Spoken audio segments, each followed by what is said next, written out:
강민수 기업성장연구소입니다. 안녕하세요. 기업성장연구소 강민수 소장입니다. 이번 강의에는 지난번 정책자금의 모든 것 강의에 이어서 두 번째 내용으로 지원기관별 정책자금에 대해서 자세하게 말씀을 드리려고 합니다. 정책자금의 구조를 보실 때 주관부서가 있고 전문기관이 있습니다. 예를 들면 중소벤처기업부는 주관부서입니다. 그리고 중소벤처기업진흥공단은 주관부서인 중소벤처기업부 산하의 융자를 담당하는 전문기관입니다.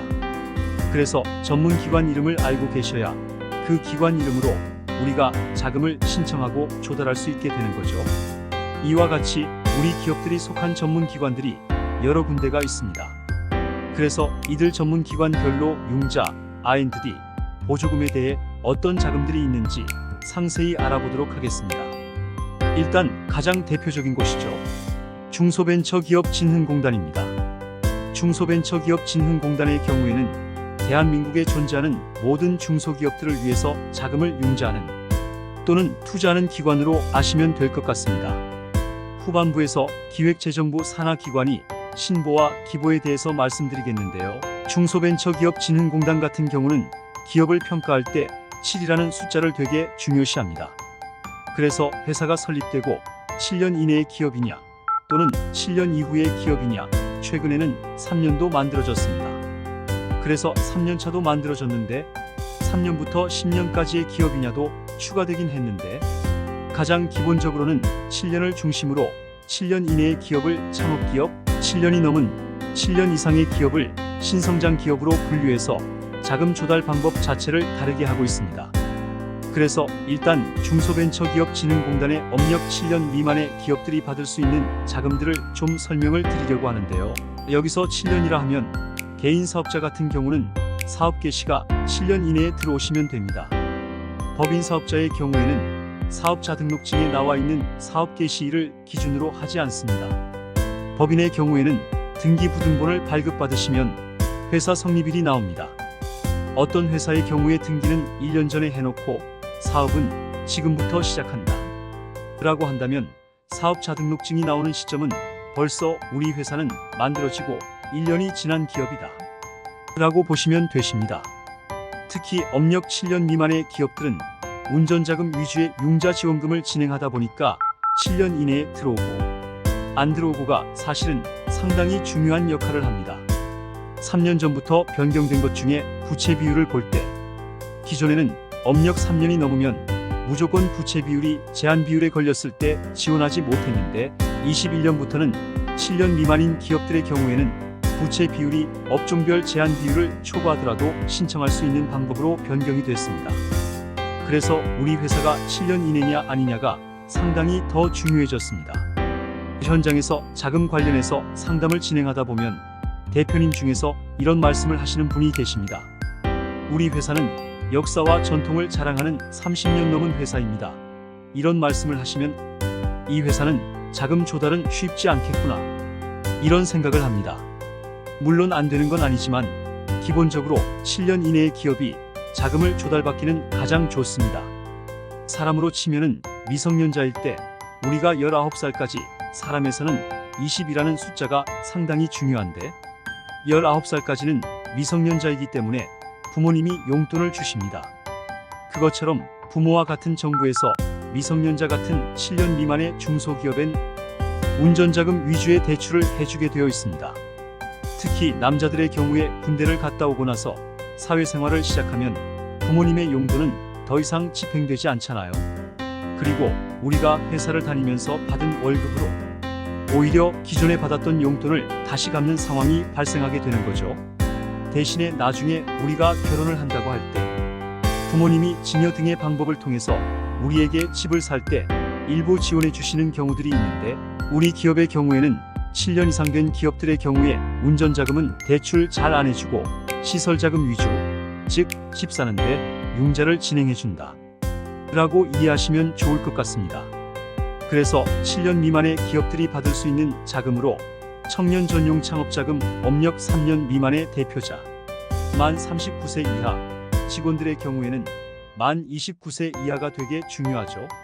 청년 고용이 되는데 우리 창업에 있어서는 그것보다 10년 많은 만 39세 이하냐 아니냐에 따라서 또 받을 수 있는 자금들이 좀 달라집니다. 한도는 1억입니다. 금리는 2% 후반대 정도가 나오는데 이 자금의 경우에는 기존 나와 있는 중소벤처기업 진흥공단 자금 대부분이 우리가 서류를 제출하고 상담을 하고 실사를 받고 진행이 된다면 청년 전용 창업 자금의 경우에는 심사관 앞에 나와서 발표하는 발표 과정이 별도로 존재합니다. 그래서 실제로 청년 창업 자금을 받으시려고 하실 때는 확실한 어떤 포트폴리오가 준비되어 있을 때 이런 자금으로 진행하시면 좋을 것 같은데요. 자금 한도가 그리 크지는 않습니다. 그 다음에 창업자금 중에 창업기반 지원자금인데 업력 7년 미만의 기업들은 다 신청할 수 있는 자금들입니다. 그래서 융자의 한도 5억입니다. 5억까지 받으실 수 있고요. 시설 자금의 한도 60억입니다. 그래서 기준 금리의 0.3%를 뺀다. 그래서 예를 들어 우리가 3.25%가 기준 금리면 2.95%로 진행되고요. 3%가 기준 금리면 2.7%에 진행된다. 이렇게 보시면 될 것 같습니다. 그 다음에 시니어 기술 창업 지원 자금은 대표자가 연구기술 경력을 보유하고 있는 경우에 연구기술 분야 또는 학계에서 근무하시다가 회사를 만드시는 경우에 시니어이기 때문에 업력을 많이 갖고 계시겠죠. 이 많은 업력 및 어떤 경력을 가지고 내가 회사를 창업하려고 한다. 이럴 때에는 시니어 기술 창업 자금이 나오게 되시는 겁니다. 코로나 때 많이 지원된 자금 중에 비대면 분야 창업이 있었습니다. 비대면으로 할 수 있는 사업을 창업하시는 기업들에게 별도로 이렇게 자금을 지원해주고 있습니다. 그래서 비대면 분야는 스마트 헬스케어 교육, 스마트 비즈니스 및 금융 생활 소비 엔터테인먼트 물류 유통 기반 시설 등의 자금이 별도로 진행되고 있습니다. 국가에서는 자금을 정책 자금을 집행할 때 큰 테두리의 목적을 갖고 있는데요. 첫 번째가 고용 창출입니다. 그래서 다른 조건들은 해당되지 않지만 고용 창출이 이루어진 기업들에 대해서 자금을 신규로 지원하거나 추가 자금을 집행할 수 있는 그런 조건들이 많이 있습니다. 그래서 고용 증가 등 일자리 창출 또는 유지하거나 육성하고 있는 그래서 일자리 유지를 위해서 고용노동부가 시행하는 많은 사업들이 있습니다. 일학습 듀얼 시스템이라든지 이런 많은 제도를 도입해서 회사에서 진행하고 있거나 아니면 실제로 고용이 창출된 기업들 그리고 기존의 고용이 어려운 상황이지만 유지하고 있는 기업들의 경우에는 일자리 창출 촉진 자금이라고 해서 별도로 자금을 진행해 드리고 있습니다. 그리고 또 하나가 재창업 자금입니다. 과거에 사업을 실패하셨어요. 그런데 다시 이 사업을 해야 됩니다.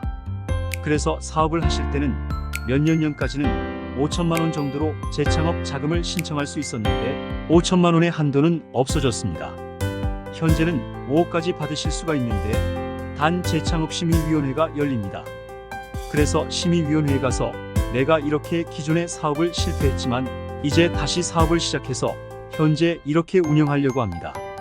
라고 해서 자금을 지원받을 수 있는 자금입니다. 그런데 이 재창업 자금은 현재 우리 회사가 파산 직전인데 지금 바로 파산을 하시고 바로 진행하거나 이러는 건 안 됩니다. 파산이나 이런 것들이 면책이 결정됐을 때 회생 절차가 진행됐을 때 그럴 때 재창업 자금으로 진행하실 수가 있는 것입니다. 이 자금을 진행하는 기관은 중소벤처기업부뿐만 아니라 보증기관인 신부에서도 이 자금을 같이 진행을 하고 있습니다.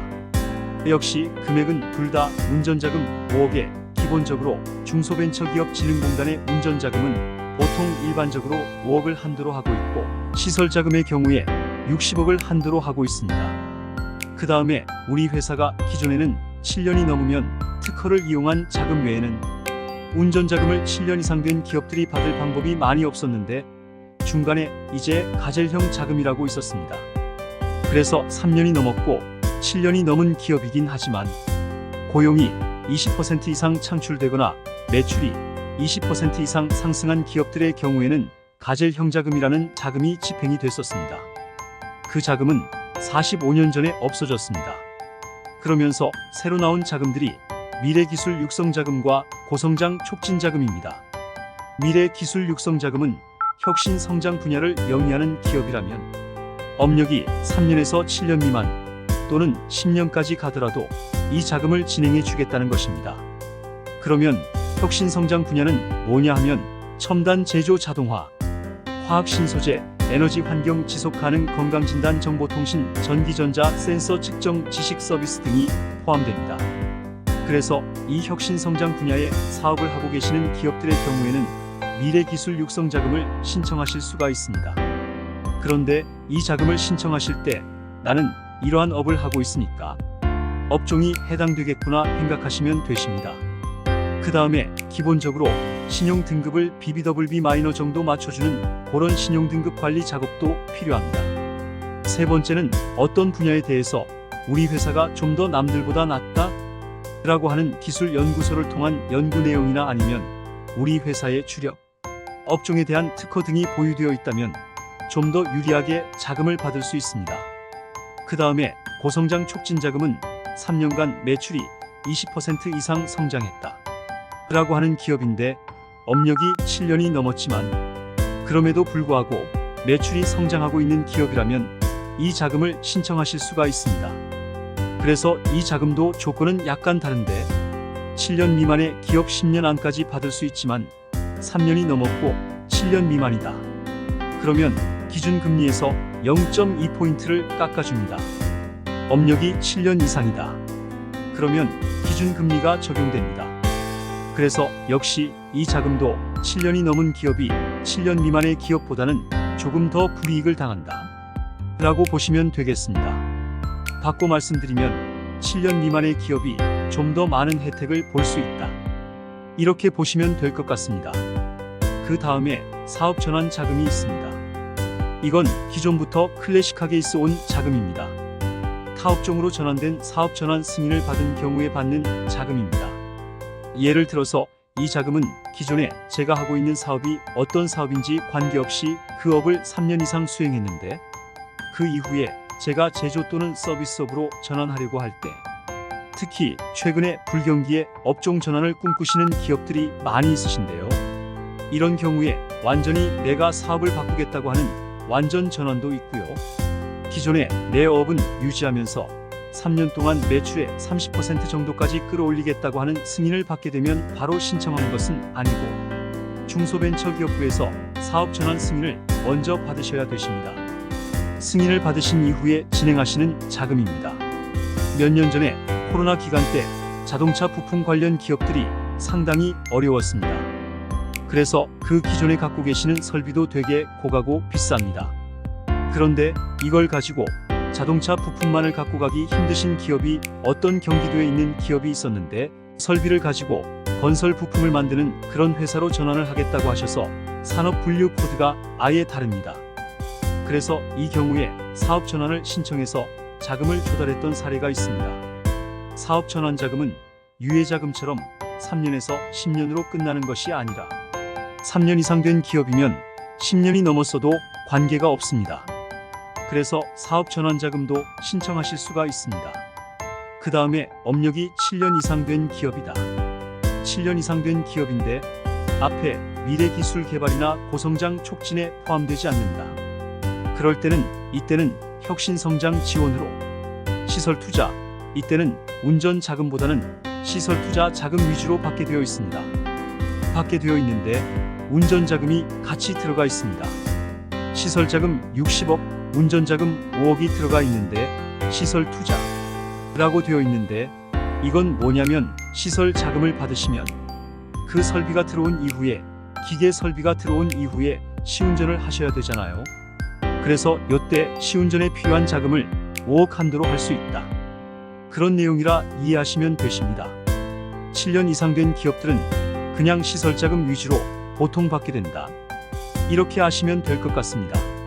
기존에 클래식하게 7년 이상 된 기업이 운전 자금을 조달하는 가장 확실한 방법은 개발기술 사업화 자금입니다. 그래서 이거는 특허를 보유하거나 정부 R&D 등을 소유하고 기술 개발을 해서 또는 제품 개발을 해서 보유 기술을 갖고 있는 경우에 개발기술 사업화 자금을 받으실 수가 있습니다. 주의하실 점은 이 특허가 등록되고 3년 이내에 특허여야 된다는 겁니다. 그래서 기존의 다른 회사나 다른 사람 명의에 있는 특허를 우리 회사가 이전받아서 이걸로 자금을 받아야지 라고 하시면 그 용도로 쓰시기는 좀 어려울 수 있습니다. 왜냐하면 기술사업화 자금에서 가점을 주는 특허는 우리 회사가 직접 출원해서 3년 이내 나야 특허가 값어치가 나오기 때문에 쉽게 말씀드리면 특허를 담보로 대출을 진행하는 겁니다. 그런데 우리가 토지나 건물 같은 경우에는 그 기간이 생명기간이 설정되어 있지 않습니다. 그러다 보니 담보로서 가치가 계속 유지됩니다. 하지만 특허는 수명 자체가 20년밖에 되지 않습니다. 이 중에 경제적 효과를 나타내는 수명은 약 78년밖에 되지 않기 때문에 특허는 등록되고 3년 이내에 특허를 가지고 진행하시는 게 좋습니다. 개발기술 사업화 자금은 특허를 출원만 한 상태에서는 신청이 안 되냐고 그러시는데 보유한 특허라 하면 등록된 특허를 말씀드리는 거고요. 출원한 특허로 진행하기에는 쉽지가 않습니다. 그리고 투융자 복합금융자금은 기존의 정보기관, 융자기관과 조금 차별화되는 부분인데요. 중소벤처기업진흥공단은 투융자 복합금융이라는 별도의 상품을 갖고 있습니다. 그러다 보니까 여기에는 성장 공유형과 스케일업 금융이라는 게 있습니다. 성장 공유형은 우리 회사가 영업이익이 많이 나고 성장 가능성이 있는 경우에 표면 금리 0.5%로 해서 우리 회사의 투자 형태로 들어오는 거라고 보시면 되고요. 스케일업 금융은 우리 회사의 회사채를 발행해서 중소벤처기업진흥공단이 투자 형태로 들어오는 거다. 이렇게 보시면 됩니다. 우리 회사가 자금을 받을 때 창업자금을 먼저 받으셨어요. 그 다음에 또 창업자금을 받기보다는 창업자금을 신청하고 그 다음 자금을 받을 때는 투융자 복합금융, 그 다음에는 개발기술사업화자금, 이렇게 발전되는 모습을 보여주면 우리 회사가 자금을 받을 때도 좀 더 유리한 조건을 가져갈 수 있지 않을까 싶습니다. 그래서 투융자 복합금융은 기존에 나와 있는 다른 융자 상품과는 달리 투자 형태로 기업에 제공되는 상품이다 라고 이해하시면 될 것 같습니다. 그 다음에 내수기업 수출하기 위해 우리나라는 첫 번째 고용을 가장 높이 평가하고요. 그 다음 두 번째가 수출입니다. 그래서 수출을 하고자 하는 기업들 또는 수출을 하고 있는 기업들에 대한 지원이 많이 있는데요. 수출 실적 10만 불 미만의 경우에는 5억 정도의 한도로 자금을 지원해드리고 있고요. 그리고 10만 불 이상 수출 실적이 되는 기업의 경우에는 수출기업, 글로벌화라고 해서 어느 정도 궤도에 오른 회사죠. 이런 경우에 기업들의 경우에 또 자금을 지원을 해주고 있습니다. 그 다음에 협동화 자금이라고 있는데 이거는 안으로 들어가면 협동화와 협업화라고 하는 걸로 두 가지로 나눠집니다. 그래서 이 자금은 우리 회사가 단독으로 땅을 사서 공장을 짓고 사업을 하는 것이 아니라 우리 회사와 유관업종이 같이 공동으로 땅을 같이 삽니다. 땅을 사서 이거를 산업단지로 지정을 받으면서 3개 이상이 모여서 하게 되면 협동화 사업, 그 다음에 2개 이상이 모여서 하면 협업화 사업이라는 이름으로 해서 토지 매입, 자금부터 시설자금, 운전자금까지 모두 지원을 받을 수 있는 자금입니다. 그래서 협동화 자금이라는 게 있고요. 그리고 최근에 환경 이슈가 많이 나오고 있어요. 그래서 환경에 관련된 자금, 넷째로 유망 기업 지원, 그린 분야, 저탄소 친환경 제조 전환, 그래서 우리 회사가 그린 분야로 전환하거나 저탄소 기존의 설비를 저탄소 쪽으로 환경을 개선하는 이런 쪽에 우리가 투자를 하겠다 라고 하면 나오는 자금이 있습니다. 그리고 제조 현장 스마트화, 스마트 공장 등 시설 투자, 이거는 스마트 공장에 관련된 별도 지원 사업이 있습니다. 그래서 기초자금으로 7천만 원 정도 지원되고 고도화로 진행되게 되면 2억 사업 지원해서 3번에 걸쳐서 지원금을 받을 수가 있는데 이 지원금 사업과 연계해서 거기에 들어가는 그 설비에 대한 자금을 우리가 투자받을 수, 융자를 받을 수 있는 제조 현장 스마트화 자금이 있는데요. 이 요건은 융자 단독으로 진행하시기보다는 스마트 지원 사업과 같이 연계해서 진행하시면 그 효과가 아주 극대화가 됩니다. 그래서 융자는 저리에 받으시고 거기에 들어가는 스마트화하기 위한 솔루션이 있습니다. 솔루션과 부가 설비들이 있는데 그 설비들을 지원받을 수 있는 자금이 있는데 융자는 스마트 제조 현장 스마트화 자금 융자 받으시고요. 그 다음에 스마트화 지원 사업을 병행해서 같이 하시게 되면 좋습니다. 그래서 최근에 많은 제조업체들이 스마트화 공장도 많이 추진해보고 계십니다. 그 다음에 구조 개선 전용 자금은 회생, 워크아웃 등 경영 애로가 있는 기업들을 대상으로 지원됩니다. 그리고 긴급 경영 안정 자금은 코로나 및 재해 피해 등 일시적인 애로가 있을 때 기존의 것들은 절차가 어느 정도 있습니다. 그런데 이런 긴급 경영 자금의 경우엔 그 절차를 축소해서 빠른 시간 안에 기업을 지원해주는 자금이다. 이렇게 보시면 될 것 같습니다. 그래서 경영 애로 사유는 많이 있는데 대형 사고 기업, 대기업 구조 조정, 정부 산업의 구조 조정 업종 피해, 주요 거래, 도산 및 결제 조건 악화, 기술, 유출 피해, 보호무역 피해, 불공정 거래 또는 기술 침해 등에 따른 피해 등이 있습니다. 지금까지 중소벤처기업진흥공단 자금을 쭉 말씀드렸는데요.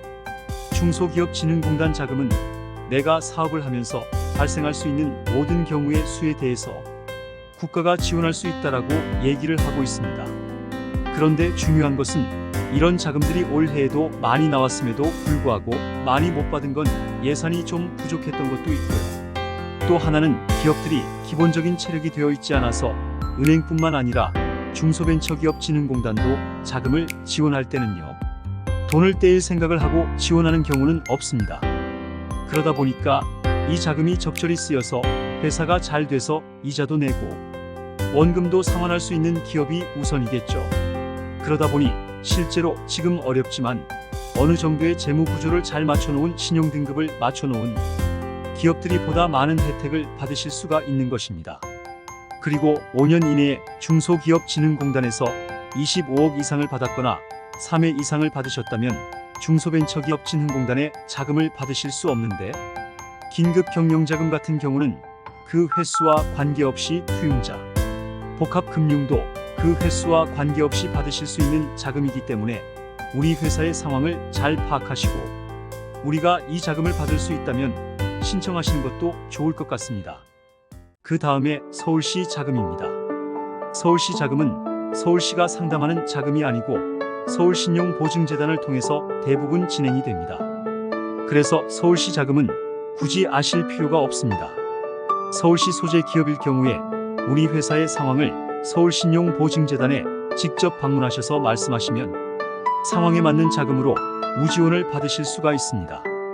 다시 말씀드리면 서울시 자금은 중소벤처기업진흥공단처럼 중소벤처기업진흥공단에서 직접 대출을 해주고 심사를 하는 자금이 아니고 자금을 서울시가 주관부서로 받아놓고 전문기관인 신용보증재단을 통해서 받기 때문에 서울시 자금은 시자금과 구자금을 받아보시면 좋은데요. 신용보증재단에서 그 한도가 나와야 받을 수 있습니다. 특이사항이 하나가 있는데요.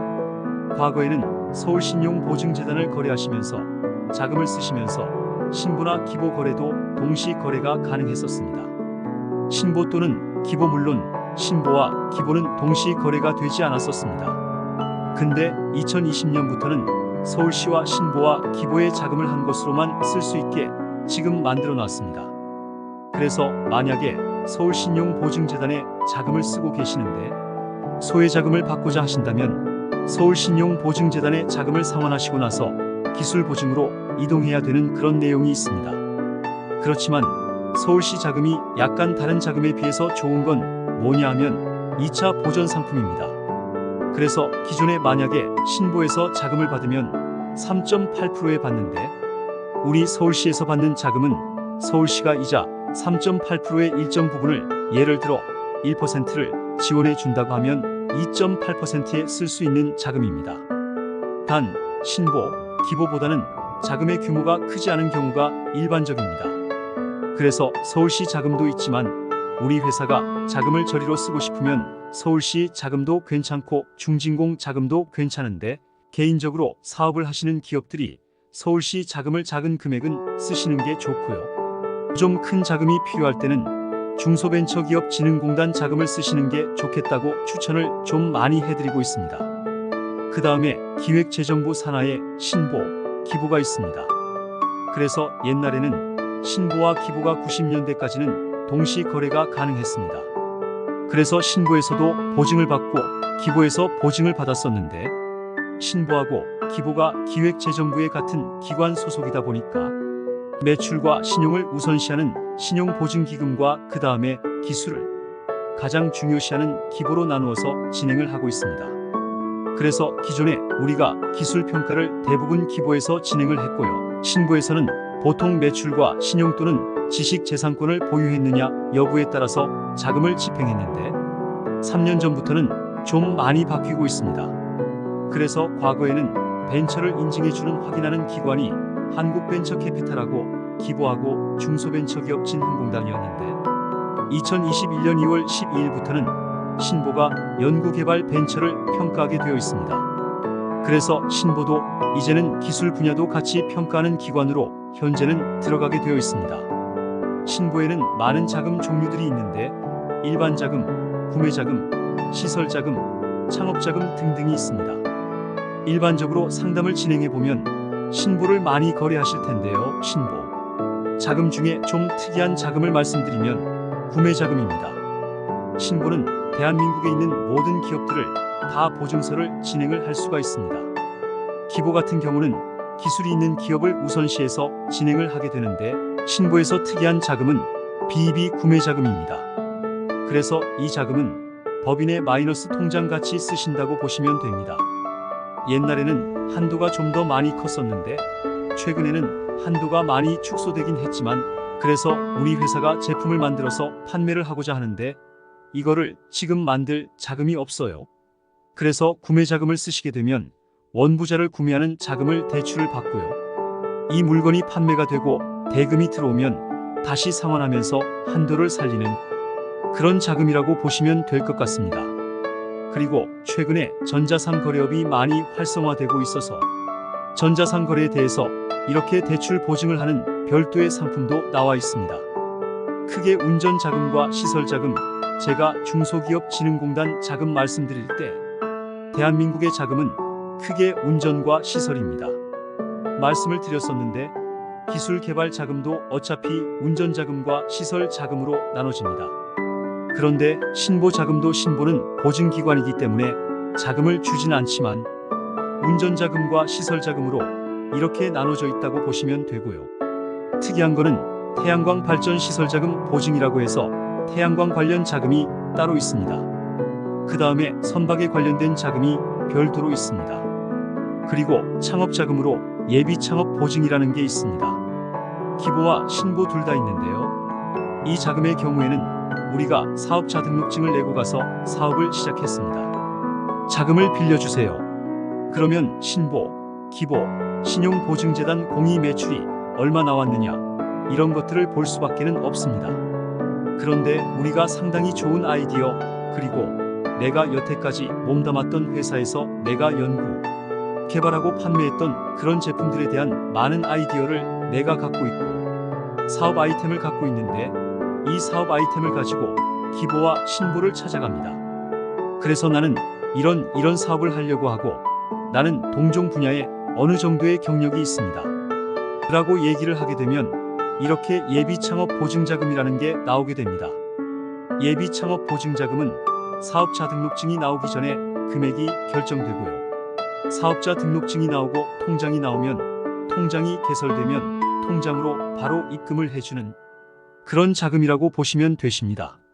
그리고 신용보증기금에서는 많은 프로그램들이 유망창업기업 성장지원 프로그램, 신생기업 보증, 창업 초기 보증, 창업성장 보증 등으로 나눠서 지원하는데, 앞에서 중소벤처기업부는 기준을 7년으로 한다고 말씀을 드렸습니다. 그런데 기보와 신보기획재정부는 5년을 기준으로 합니다. 그래서 5년 이내를 창업기업이라고 합니다.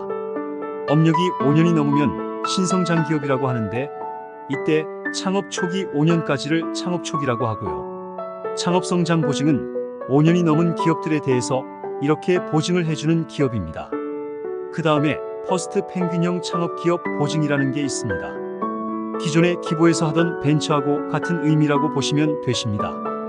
퍼스트 펭귄이 무슨 의미냐 하면, 펭귄이 무리 지어서 가면 무리 중에 제일 앞선, 그 펭귄이 물로 먼저 뛰어들면 나머지 펭귄들도 같이 다 들어간다고 해서 퍼스트 펭귄이라고 하는데, 이 퍼스트 펭귄이 기보에서 보면 벤처죠.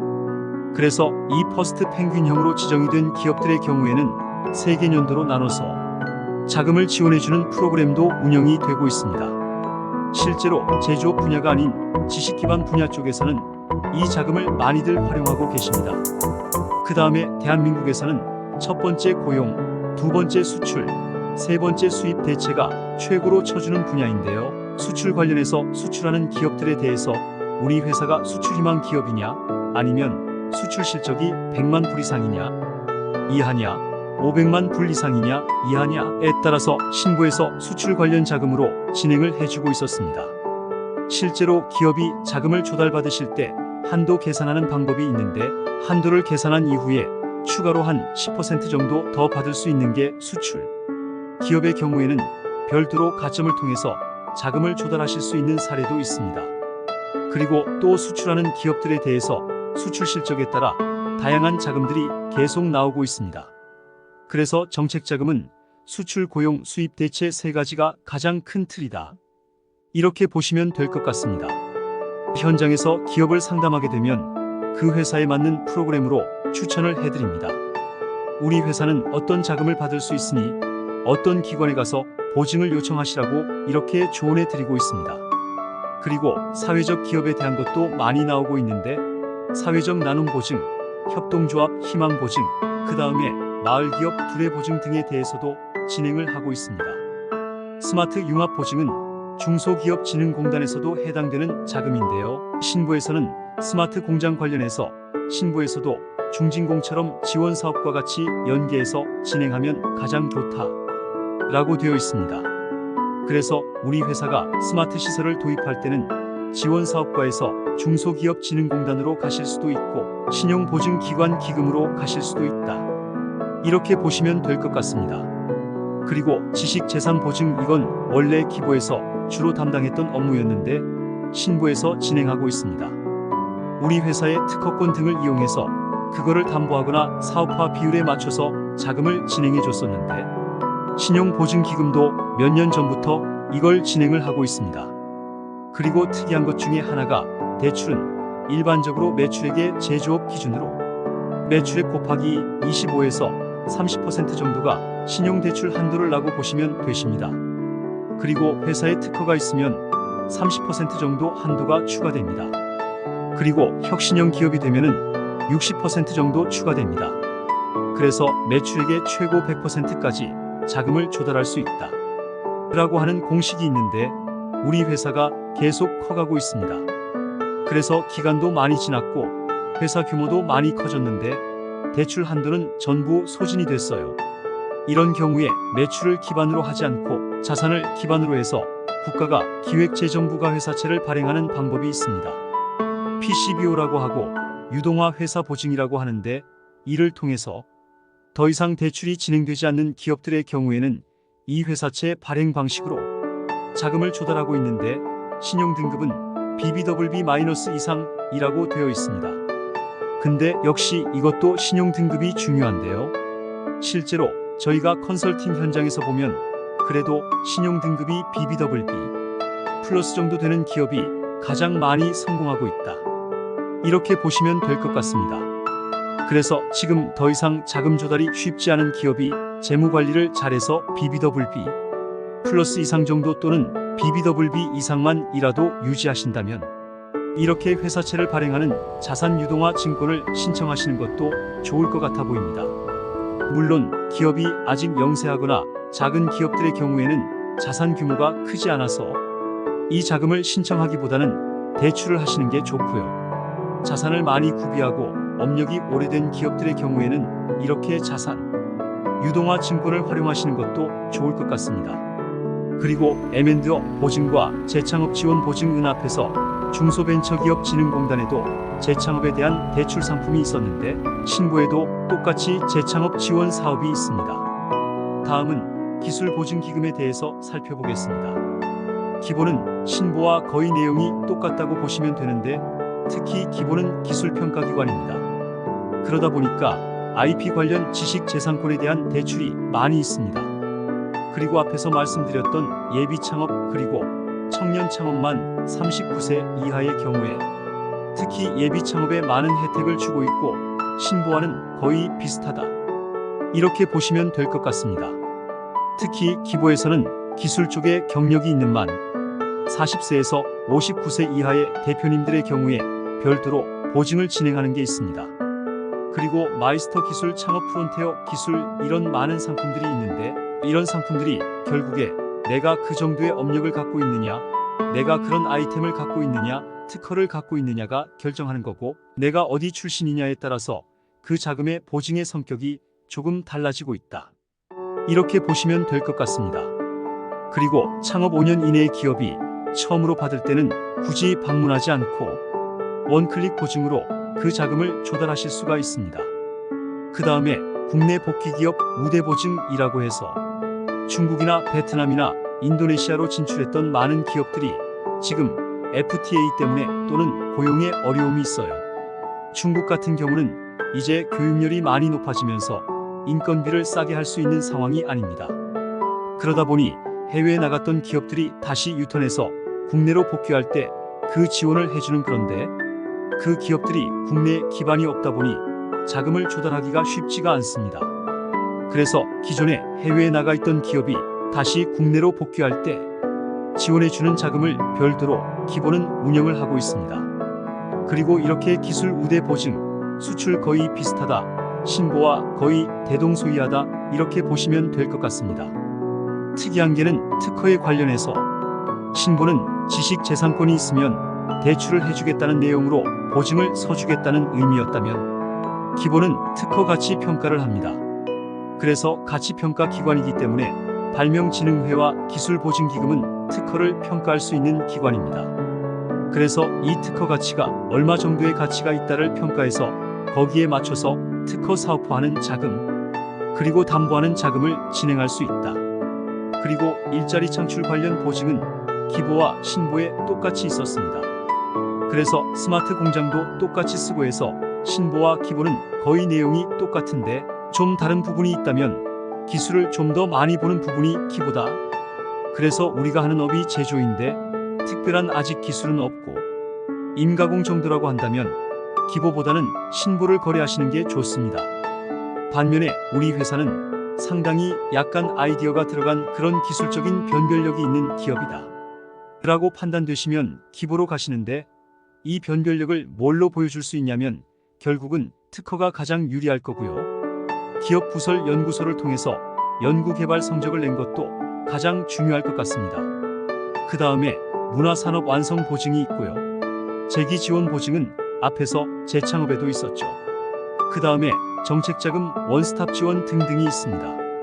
앞부분에서 말씀드린 정보통신산업진흥원의 기금 운용이 있는데 이 기금을 가지고 저리에 자금을 받으실 수가 있고 방송 관련 자금도 있고요. 여러 가지 자금들을 받으실 수 있는데 그리고 우리 회사가 서울시 자금을 받을 때 신용보증재단에서 받을 수도 있지만 보증서를 기보신보 등에서도 같이 진행하실 수가 있어요.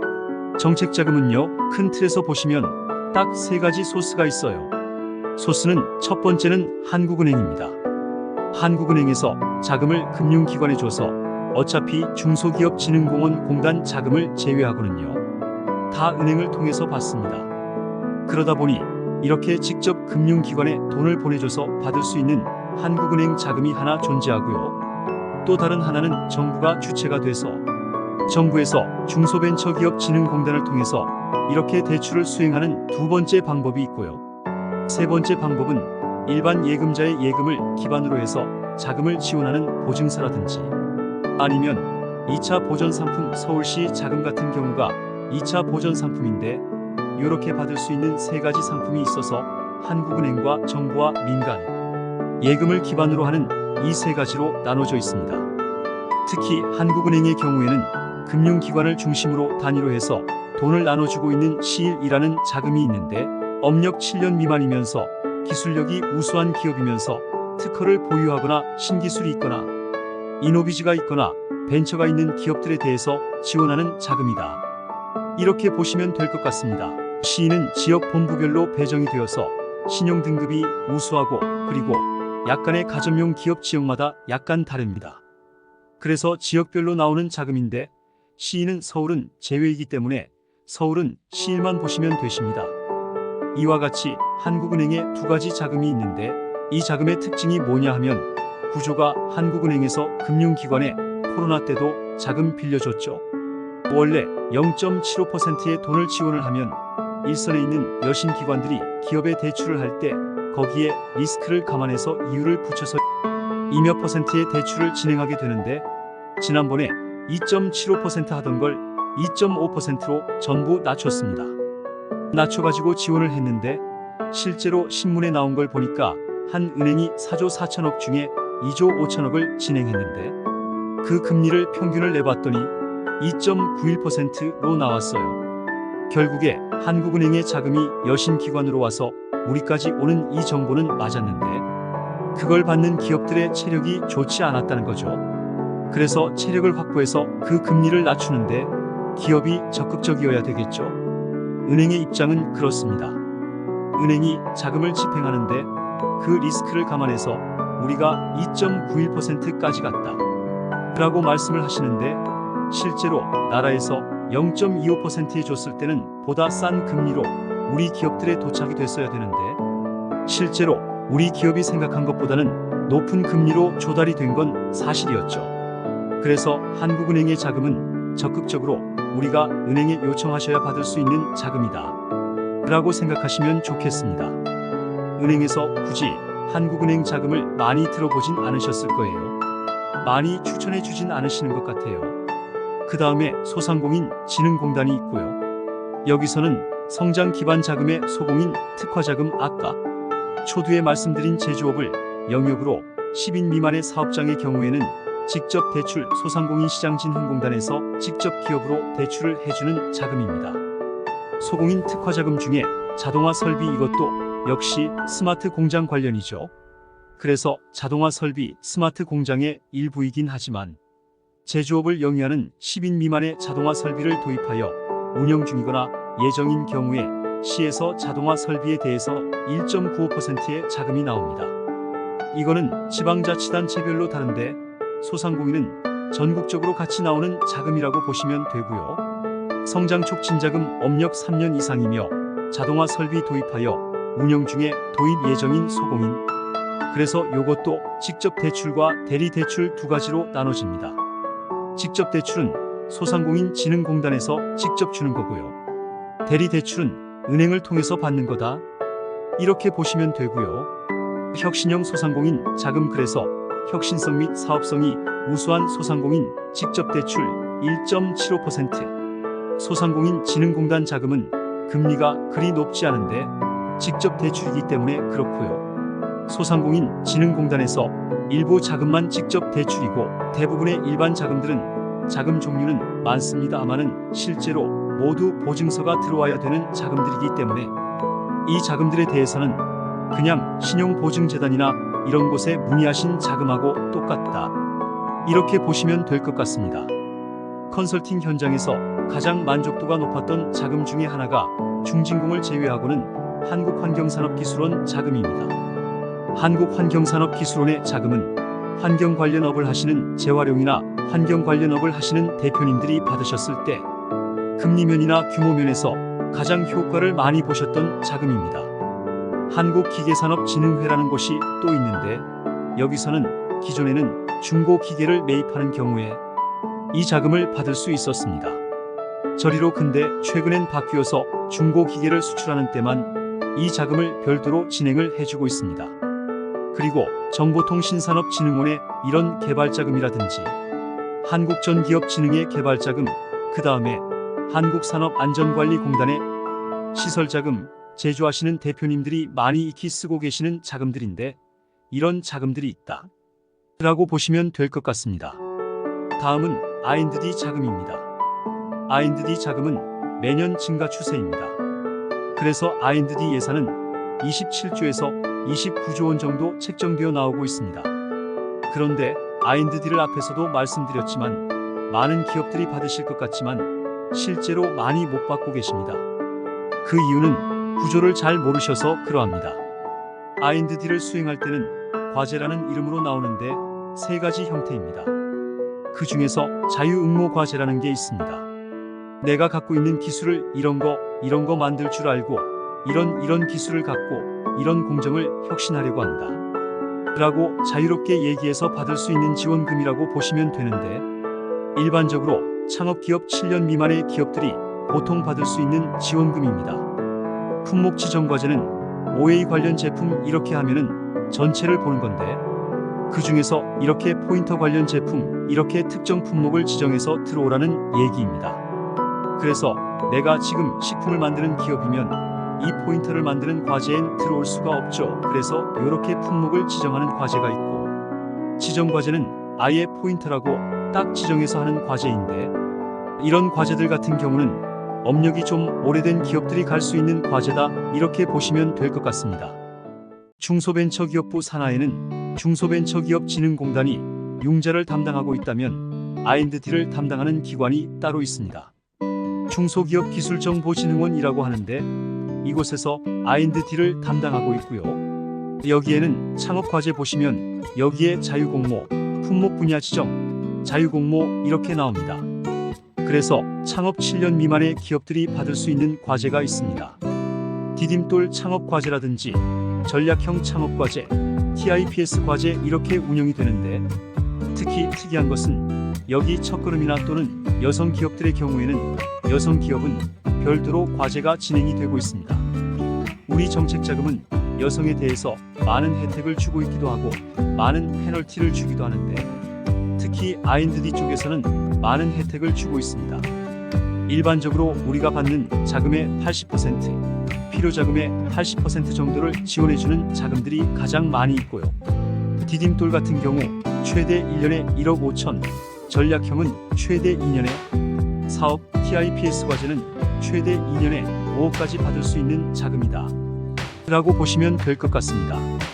그 다음에 기술혁신 과제 요거는 기간에 관계없는데, 보시면 7년 이상 된 기업들이 많이 도전한다고 보시면 되십니다. 자유응모, 품목 지정, 자유응모 이렇게 진행이 되고요. 그 다음에 시장 지향형, 시장 확대형, 시장 대응형으로 이렇게 나눠집니다. 기술을 갖고 있는 기업들이 도전하는 과제이다 보니까 그렇게 되고, 구매 조건부는 이런 거죠. 예를 들어 제가 공사하고 거래를 합니다. 공사에다가 기존에 어제품을 납품하고 있었는데 어제품에서 문제가 하나 있었어요. 그래서 어제품을 내가 업그레이드해서 이 제품을 가지고 오면 너가 몇 개 정도 사줄 수 있냐? 그러면 그쪽에서 30만 개 살게, 그러면 그 30만 개 산다는 거를 구두로 하지 말고 자발적 구매 동의서라는 거에 우리 청장님의 도장을 찍어주면 이렇게 과제로 만들어서 우리가 갈 수가 있어요. 그래서 이런 거를 구매 조건부 신제품 개발 지원금이라고 합니다. 자유응모 과제와 지정 과제가 있습니다. 네트워크형 기술 개발 지원금이 있는데 이거는 자유응모 과제로 진행이 되고 있습니다.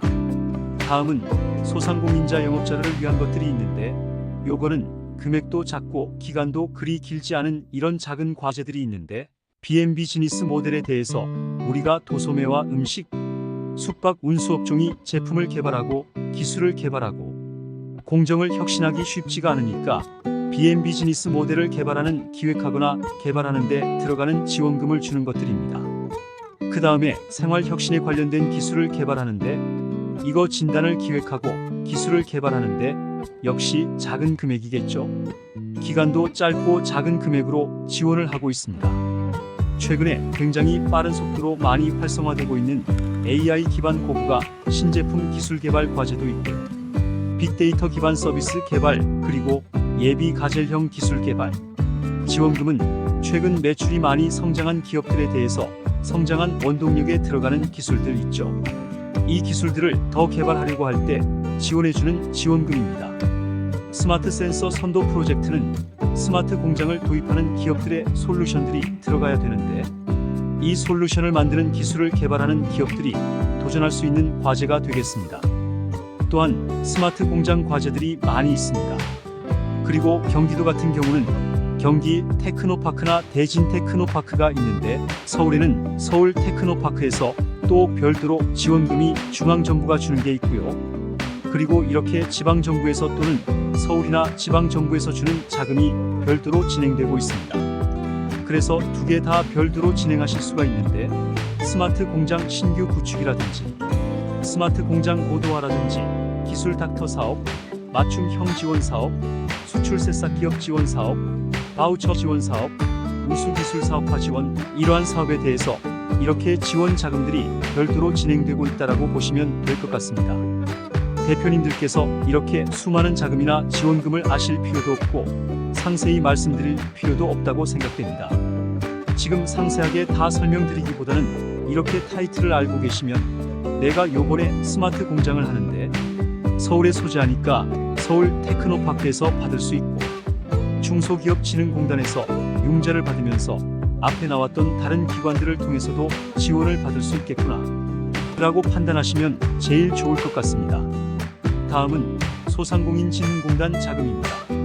소상인들을 위해서 제품 판매 촉진 그리고 상시 근로자 10인 미만 제조업들에 대해서 특히 소공인이죠. 소상공인 중에 소공인을 위한 자금들이 별도로 나오고 있는데 제품 판매를 위해서 우리가 어떻게 지금 기획을 하고 개발을 할 건지 이런 것들, 그 다음에 기술 가치를 향상시키기 위해서 특허를 내거나 연구소에 연구 자재를 들여오거나 이런 것들에 대해서 지원을 해주는 자금이 있습니다. 그래서 오늘은 간단하게 중진공, 신보, 기보 소진공 및 주요 기관 그리고 R&D에 대한 주요 기관을 말씀드리고 거기서 진행하는 자금들의 특징들을 간략하게 설명을 드렸습니다. 다음 시간에는 지금까지 설명드린 자금들을 어떻게 실제로 활용해서 기업들이 받아서 썼는지에 대해서 사례를 중심으로 설명드리도록 하겠습니다. 지금까지 시청해 주셔서 감사합니다.